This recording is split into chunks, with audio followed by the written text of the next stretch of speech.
আসসালামু আলাইকুম ওরহমতুল্লাহ। সবাই কেমন আছেন? আশা করি আল্লাহর অশেষ রহমতে সুস্থ এবং সবল আছেন, পরিবার পরিজন নিয়ে ভালো আছেন। আজকে আমার সাপ্তাহিক ছুটি। আগেই অনেকবার বলেছি আমার সবার শুক্রবার সাপ্তাহিক ছুটি থাকে, আমার সোমবার। ছুটির দিনে অলস বসে আছি, বাইরে বের হইনি, সারাদিন রুমেই আছি। তো কথা বলে আপনাদের সাথে একটু মনটা হালকা হই।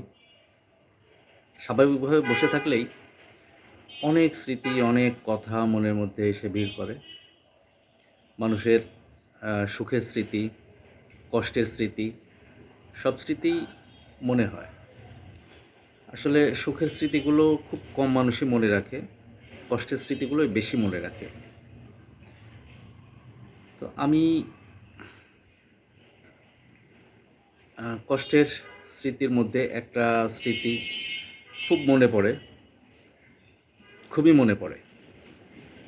সেটা হলো আমার ইউনিয়ন পরিষদের কিছু বিষয় নিয়ে।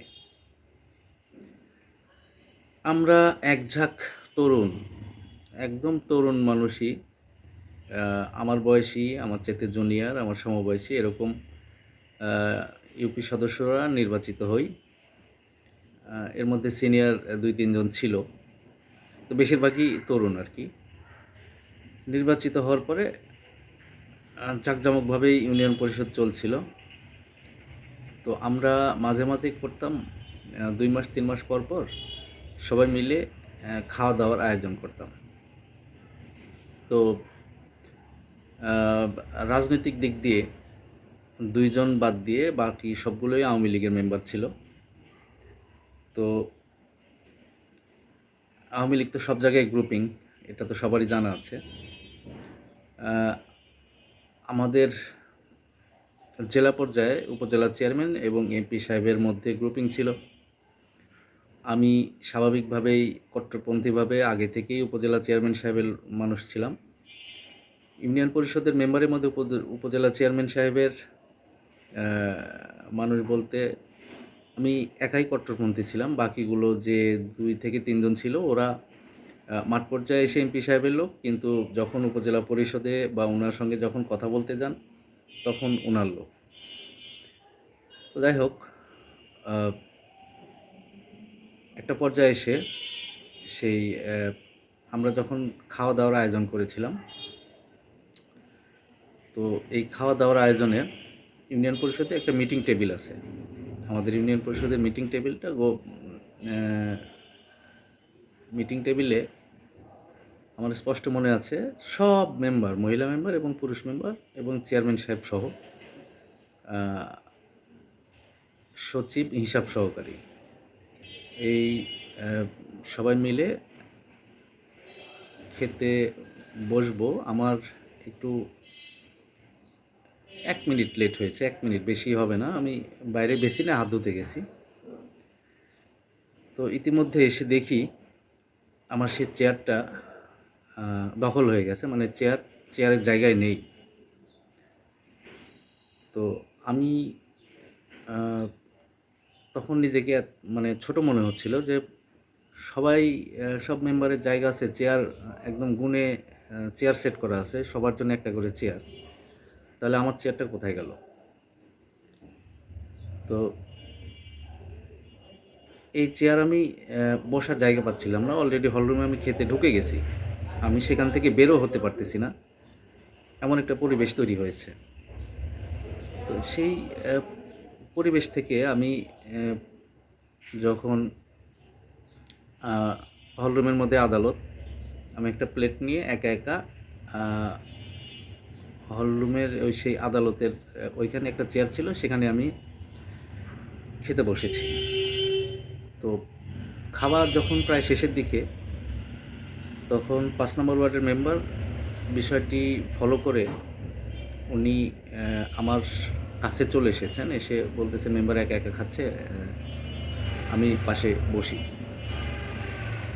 তো বিষয়টা আমার কাছে অন্য কার কাছে কতখানি কি হয়েছে জানি না, আমার কাছে একদম অপমানজনক মনে হয়েছে এবং আমার ইগোটা অনেক বেশি, আমি অপমান সহ্য করতে পারি না। আমি সেই মানে কি বলবো, সেদিনের সেই আচরণে জন্মের পরে যতগুলো কষ্ট মনে রাখার মতো পেয়েছি, তার মধ্যে সেই কষ্টটা ছিল অন্যতম। তো মানে গ্রুপিংটা কত সিরিয়াস পর্যায়ে গিয়েছিল সবাই চিন্তা করে দেখেন। আমি একা উপজেলা চেয়ারম্যানের লোকজনে গ্রুপিংটা ওই পর্যায়ে নিয়ে চলে গিয়েছে যে পর্যায়ে খাওয়ার সময় অপমানিত বোধ করা বা অপমান করা। আমি বিষয়টা নিয়ে সেদিনকের অনেক লজ্জা, মানে যে লজ্জা বলে বোঝাতে পারবো না। আমার ইগো অনেক হার্ট করেছে। আমি তারপর থেকে অনেকটাই পরিবর্তন হয়ে গিয়েছিলাম, যে পরিবর্তনের মানে বলে বোঝাতে পারবো না কি পরিমাণে পরিবর্তন হয়ে গিয়েছিলাম। তো আমি আশা করব রাজনৈতিক ক্ষেত্রে কেউ যেন এরকম কোনো গ্রুপিংয়ে পা না দেয়, কোনো একজন নেতার ভক্ত হয়ে যেন না থাকে, তাহলে এরকমভাবেই অপমানিত হতে হবে পদে পদে। তা আমরা সবাই নেতা নেতা নেতা নেতা বলে অস্থির হয়ে থাকি, আসলে এগুলো কিছুই না, দুর্দিন না আসলে বুঝতে পারতাম না। তো আমার কষ্টের একটা কথা, কষ্টের একটা স্মৃতি, আমি অত সাজিয়ে সাহিত্যিকের মতো কথা বলতে পারি না, তবে আমার মনের কথাটা আপনাদের মাঝে শেয়ার করলাম। আশা করি যে কষ্টের কথাটা বলেছি সেটার ভাব অর্থ সবাই বুঝতে পেরেছেন, কেন বলেছি। এরকম কষ্টের শিকার যেন কাউকে না হতে হয়।